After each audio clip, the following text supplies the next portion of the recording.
ചങ്ങായിമാരെ 2 ദിവസമായിട്ട് നമ്മുടെ നാട്ടിൽ എമ്മാതിരി കോമഡിയാണ് നടക്കുന്നത്. നമ്മളെ മന്ത്രി ബിന്ദു കൃഷ്ണ ഉണ്ടല്ല, നമ്മളെ വെള്ളാപ്പള്ളി നടച്ചന അങ്ങോട്ട് പോയിട്ട് കണ്ടിട്ടുണ്ടല്ല പൊന്നാടി അണിച്ച്. എന്നിട്ട് അതിനെപ്പറ്റി ഇന്ന് പത്രക്കാർ ചോദ്യം ചോദിച്ചപ്പോ നമ്മളെ ബിന്ദു കൃഷ്ണ പറയുന്നത് എല്ലാവർക്കും ക്ഷീരദിനാശംസ.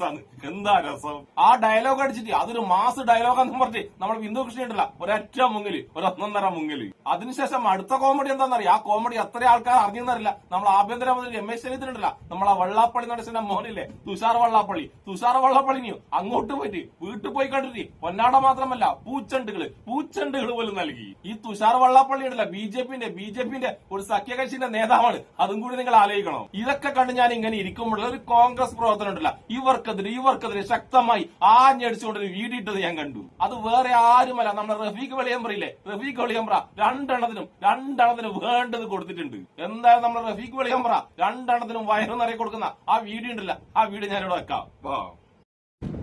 എന്റെ പ്രിയപ്പെട്ട കോൺഗ്രസിനെ സ്നേഹിക്കുന്ന, കോൺഗ്രസിന്റെ ഐഡിയോളജിയിൽ വിശ്വസിക്കുന്ന, കോൺഗ്രസിന്റെ നിലപാടിൽ വിശ്വസിക്കുന്ന നേതാക്കന്മാരുടെ പുറകെ പോയി അവരുടെ പെട്ടി താങ്ങി എന്തെങ്കിലും നേട്ടങ്ങൾ ഉണ്ടാക്കാൻ ശ്രമിക്കാത്ത, അതായത് ഞാൻ പറഞ്ഞു വരുന്നത് ആകെ കൂടി കോൺഗ്രസ് രാജ്യത്ത് നിലനിൽക്കണം എന്ന് ആഗ്രഹിക്കുന്ന കോൺഗ്രസിന്റെ പ്രവർത്തകരോട് ഞാൻ പറയുന്നത്.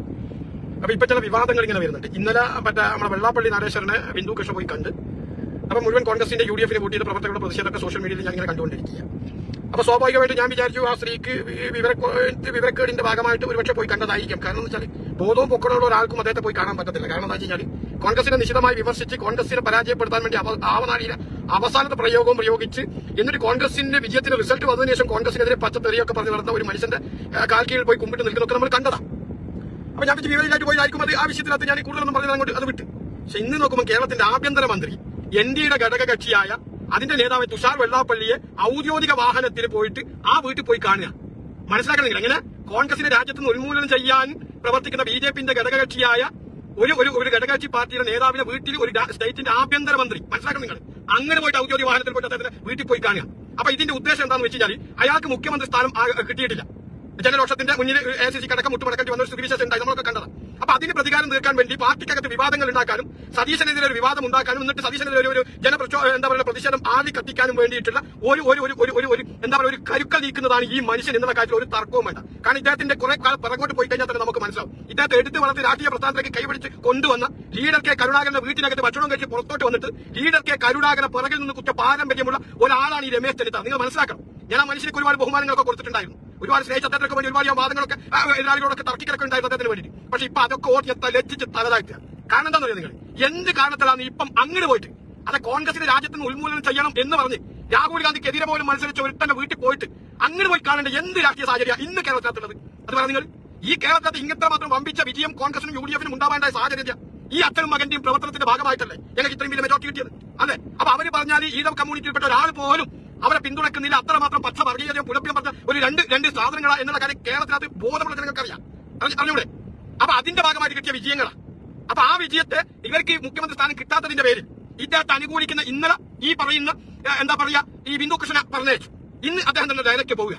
മനസ്സിലാക്കുക. ഇപ്പൊ CPM പറയുന്ന വെറുതെ ഇന്നല്ലോ, RSSന്റെ ആഭ്യന്തരമന്ത്രിയാണ് കേരളം ഭരിക്കുന്നത് എന്ന് അവർ കഴിഞ്ഞ കുറെ ദിവസങ്ങളായിട്ട് പ്രചാരണം വഹിച്ചപ്പോൾ ഞങ്ങൾ അത് കൃത്യമായിട്ട് ഗണ്ണിച്ച് മുന്നോട്ട് പോകുന്ന ഘട്ടത്തിലാണ് ഇപ്പൊ ഇതാ വന്നത്.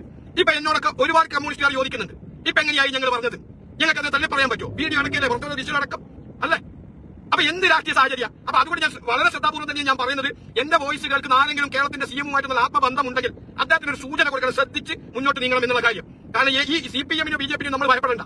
ഈ കൂട്ടത്തിൽ നിൽക്കുന്ന, ഞാൻ തുടക്കത്തിൽ തന്നെ പറഞ്ഞിട്ടുണ്ട്, ഈ കൂട്ടത്തിൽ നിൽക്കുന്ന കുലംകുത്തികൾ ഉണ്ടാവും. അവരെ ഞങ്ങൾ ഭയപ്പെട്ടേ പറ്റൂ. ഞങ്ങൾക്കറിയില്ല. കാരണം അനുഭവങ്ങളാണല്ലോ ഗുരു. ഇവരെയൊക്കെ പിന്നാമ്പുറ ചരിത്രങ്ങൾ എടുത്തു നോക്കിക്കഴിഞ്ഞാൽ അങ്ങനെ ചെയ്തു വെച്ചതും കുറച്ചത് ചെയ്തതൊക്കെ ഉണ്ടല്ലോ കൂട്ടത്തിൽ നിൽക്കുന്നവർക്ക് തന്നെ പാരമണിയത്. അപ്പൊ അതുകൊണ്ട് ഞാൻ ഇപ്പോഴും ആവർത്തിച്ച് പറയുന്നു, ഇതൊരു നല്ല ശുഭലക്ഷണമല്ല.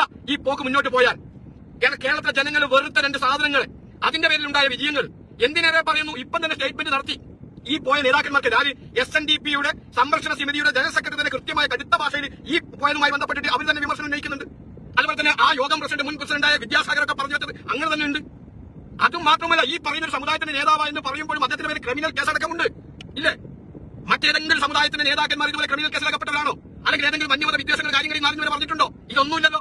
പക്ഷെ അദ്ദേഹത്തിന്റെ പേരിൽ ആ സമുദായത്തിന്റെ ഉന്നമനത്തിന് വേണ്ടി ഗവൺമെന്റ് 3% പലിശ കൊടുത്ത ഫണ്ട് പോലും ദുരുപയോഗം ചെയ്ത് അദ്ദേഹത്തിന്റെ കുടുംബത്തിൽ നേട്ടങ്ങൾ ഉണ്ടാക്കാൻ വേണ്ടി വകമാറ്റി ചെലവഴിച്ചിട്ടുണ്ടായ കേസും മൈക്രോ ഫിനാൻസ് തട്ടിപ്പടക്കമുള്ള ഒരു അലിഗേഷൻ നേരിടുന്ന കുടുംബാത്. ആ കുടുംബത്തിലേക്ക് ഇപ്പൊ യാതൊരു രാഷ്ട്രീയ സാഹചര്യവും ഇല്ല. ഞങ്ങളെ പരാജയപ്പെടുത്താൻ വേണ്ടി ഇലക്ഷൻ പ്രഖ്യാപിച്ച് അന്ന് തൊട്ടിട്ട് വിജയിച്ച് വന്നതിന് ശേഷം ഞങ്ങളെ പരിഹസിക്കുന്നവരുടെ വീട്ടിലേക്ക് ഇവര് പോകുന്നതിന്റെ ഉദ്ദേശം എന്താ? അതാ പറയുന്നത്. ഒരുപക്ഷെ ഞങ്ങൾ ഘടകകക്ഷിയോ ഞങ്ങൾക്ക് സപ്പോർട്ട് ചെയ്തിട്ടെങ്കിലോ കോൺഗ്രസിന്റെ വിജയത്തിന് വേണ്ടി ടൈപ്പറ്റോ നടത്തിയിട്ടുണ്ടെങ്കിൽ അങ്ങനെ വെച്ച് ഞങ്ങൾക്ക് മറ്റെല്ലാവരോട് വാദിക്കാം. ഇത് അതൊന്നുമില്ലല്ലോ. ചിന്തിച്ചു നോക്ക് നിങ്ങൾ മനസാക്ഷിയോട് നിങ്ങൾ യോജിക്കണം. അപ്പൊ ഈ എതിരാളികൾ പറയുമ്പോൾ നമുക്ക് എങ്ങനെ ഇതൊക്കെ ഗണിക്കാൻ പറ്റും? ഇവരെ കൊണ്ടൊരു പ്രസ്ഥാനമാണല്ലോ മുച്ചൂടും നശിക്കാൻ പോകുന്നത്, ഇവർ അധികാരത്തിന് വേണ്ടിയിട്ട് അല്ലെ? എന്ത് സാഹചര്യം ഇപ്പോഴും അദ്ദേഹത്തിന് അവിടെ പോയി കാണേണ്ട ഒരു സാഹചര്യം? ഈ പറയുന്ന തുഷാർ വെള്ളാപ്പള്ളി എന്ത് കോൺട്രിബ്യൂഷൻ ആണ് ഈ കേരളത്തിന് വേണ്ടിയിട്ട് അല്ലെങ്കിൽ കേരളത്തെ സമൂഹത്തിന് വേണ്ടി ചെയ്തത്? അതൊന്ന് പറയട്ടെ ഇയാൾ. അല്ലെങ്കിൽ കോൺഗ്രസിന് വേണ്ടിയിട്ട് എന്തെങ്കിലും ഒരു ഘട്ടത്തിൽ ഇദ്ദേഹം കോൺഗ്രസിന് വേണ്ടി വോട്ട് പിടിക്കാൻ അല്ലെങ്കിൽ കോൺഗ്രസിന് വേണ്ടി എന്തെങ്കിലും സ്റ്റേറ്റ്മെന്റ് നല്ലതായിട്ട് ഇറക്കിയിട്ടുണ്ടോ? നിരന്തരം പാർട്ടിയെ വിമർശിക്കുന്ന വ്യക്തിയല്ലേ അല്ലെ ആ കുടുംബം മുഴുവൻ? എന്നിട്ട് മുഴുപ്പില്ലാതെ നാണവും മാനവും ഇല്ലാതെ കോൺഗ്രസ് പ്രവർത്തകരുടെ വേർപ്പിന്റെ ഭാഗമായിട്ട് നേടിയെത്തിയ വിജയം കൊണ്ട് അതേ കോൺഗ്രസിന്റെ പ്രവർത്തകർക്ക് മുണ്ടുപൊക്കി കാണിക്കുന്ന തരത്തിൽ ലക്ഷക്കണക്കിന് കോൺഗ്രസ് പ്രവർത്തകരുടെ അഭിമാനം ഏതോ പറയുന്ന സംഘിവാണത്തിന്റെ ഇടയിലും കൊണ്ട് പഴയപ്പെടുത്തുന്നു. ഇയാളെയൊക്കെ നിലക്ക് നിർത്താൻ പാർട്ടി പ്രവർത്തകർ മുന്നോട്ട് വരണം. മനസ്സിലായി? അല്ലെങ്കിൽ കോൺഗ്രസ് ഉണ്ടാവത്തില്ല, പ്രസ്ഥാനമില്ല. ഇവറ്റകൾ നാളെ പോകും. പക്ഷെ ഞങ്ങളെപ്പോഴവർക്ക് കോൺഗ്രസ് ഇവിടെ നിലനിൽക്കണം. പക്ഷെ നിഷ്പക്ഷമായിട്ട് നോക്കിക്കാണുന്ന ഒരു വട്ടം ജനങ്ങൾ കേരളത്തിനകത്തുണ്ട്. അവരാണ് ഓരോ പാർട്ടിയുടെ വിജയവും പരാജയവും നിശ്ചയിക്കുന്നത്. അങ്ങനെ വരുമ്പോൾ സ്വാഭാവികമായിട്ട് നിഷ്പക്ഷമായ അന്ധമായ പാർട്ടികൾ കൂറില്ലാത്ത വിധേയത്വമില്ലാത്ത നിഷ്പക്ഷമായ ജനങ്ങൾ ചോദിക്കുന്ന ചോദ്യത്തിന് നമുക്ക് മറുപടി പറയാൻ പറ്റുമോ? ഞങ്ങൾ ഏത് തരത്തിലാണ് മറുപടി പറയേണ്ടത്? അപ്പൊ അതുകൊണ്ട് തെറ്റാണെങ്കിൽ വാപ്പ ചെയ്താലും അത് തെറ്റാണെന്ന് പറയാനുള്ള തന്റെ ഓരോ കോൺഗ്രസ് വിശ്വസിക്കുന്നവർ, കോൺഗ്രസിന്റെ ഐഡിയോളജി വിശ്വസിക്കുന്നവർ ഉണ്ടാക്കിയെടുക്കണം. മനസ്സിലായ? അല്ലാതെ ഏതെങ്കിലും നേതാക്കന്മാരുടെ പെട്ടിതങ്ങികളോട് ഞാൻ വർത്താനം പറയുന്നില്ല. പക്ഷെ കോൺഗ്രസിന്റെ ഐഡിയോളജി ഉണ്ട്, രാഹുൽ ഉയർത്തിപ്പിടിക്കുന്ന ആശയങ്ങളുണ്ട്, ഗാന്ധി കുടുംബം ഉയർത്തിപ്പിടിച്ച മൂല്യങ്ങളുണ്ട്. അതിനോടൊപ്പം നിൽക്കുന്നവർ മനസ്സിലായ അവർ പ്രതികരിക്കണം ഈ തെറ്റുകൾക്കെതിരെ. മറ്റൊരു രാഷ്ട്രീയ സാഹചര്യവും ഇല്ല. എന്തിനു പോകും? ആകെ 14 ദിവസം ഗവൺമെന്റ് ഫോം ചെയ്തിട്ടായിട്ടുള്ളൂ. മനസ്സിലായ? 14,000 വിവാദങ്ങൾ വന്ന് അതിനൊക്കെ ഡെയിലി രാവിലെ കാലത്ത് എന്റെ അന്തംഗമ്മികളോടും മറ്റുള്ളവരോട് മറുപടി പറഞ്ഞിട്ട് മനുഷ്യന്റെ എന്നാൽ വായന വെള്ളമില്ല. ഓരോ ഗ്രൂപ്പിനകത്തും ഇത് കൊണ്ടേക്ക് തട്ടിത്തരും. ഇവറ്റകൾ ചെയ്യുന്ന ചട്ടത്തിന് മുഴുവൻ ന്യായീകരിക്കണം ഞങ്ങൾ ജോലി. ഞങ്ങൾ കഴിഞ്ഞ കുറെ കാലം വെള്ളാപ്പള്ളിയെ കാറിൽ കയറ്റി എന്ന് പറഞ്ഞിട്ട് ഞാനടക്കം പിണറായി വിജയനെ വിമർശിച്ചു. എന്തിന്റെ ആവശ്യം? ഇപ്പൊ എനിക്ക് നോക്കിയപ്പോൾ അവരുടെ മുമ്പിൽ ഞങ്ങൾ തലകുമ്പഴേണ്ടി വന്നില്ലേ, തലകുണിക്കേണ്ടി വന്നില്ലേ ഇവറ്റകളെ കൊണ്ട്?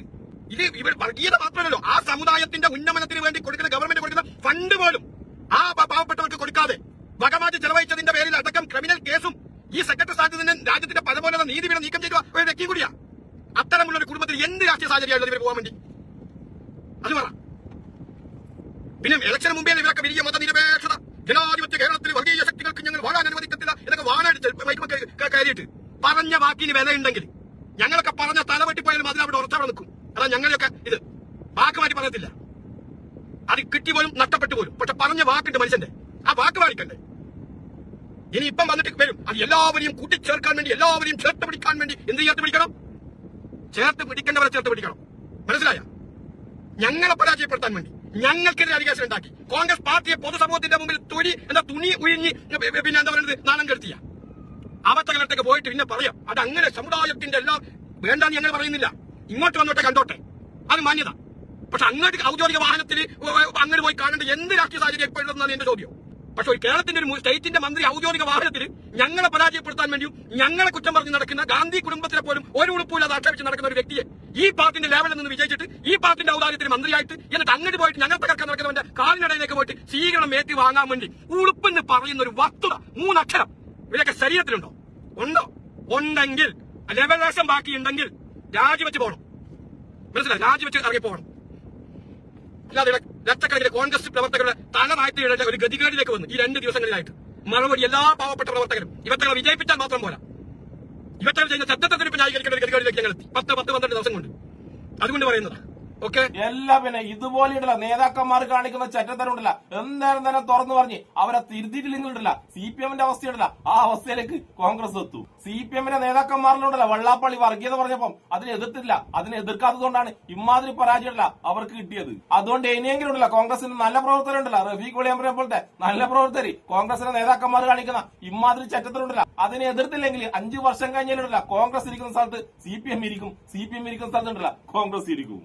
എന്തൊക്കെയായാലും വോട്ട് ചെയ്ത് വിജയിപ്പിച്ച സ്വന്തം പാർട്ടിക്കാരോട് ഇവന്മാർക്ക് ഒരു സ്നേഹമില്ലെങ്കിലും തോൽപ്പിക്കാൻ നോക്കിയ വർഗീയവാദികളുണ്ടല്ല അവരോടൊക്കെ എമ്മാതിരി സ്നേഹമാണ് ഇവന്മാർക്കൊക്കെ. അപ്പോഴെന്താണ് സ്വന്തം പാർട്ടിക്കാർ ചെറ്റത്തരം കാണിച്ചപ്പം അതിനെ ശക്തമായി എതിർത്ത റഫീഖ് വെളിയമ്പ്രക്കും എന്നെ ഇഷ്ടപ്പെടുന്ന എല്ലാവർക്കും എന്റെ ഒരു നല്ല സുലാൻ.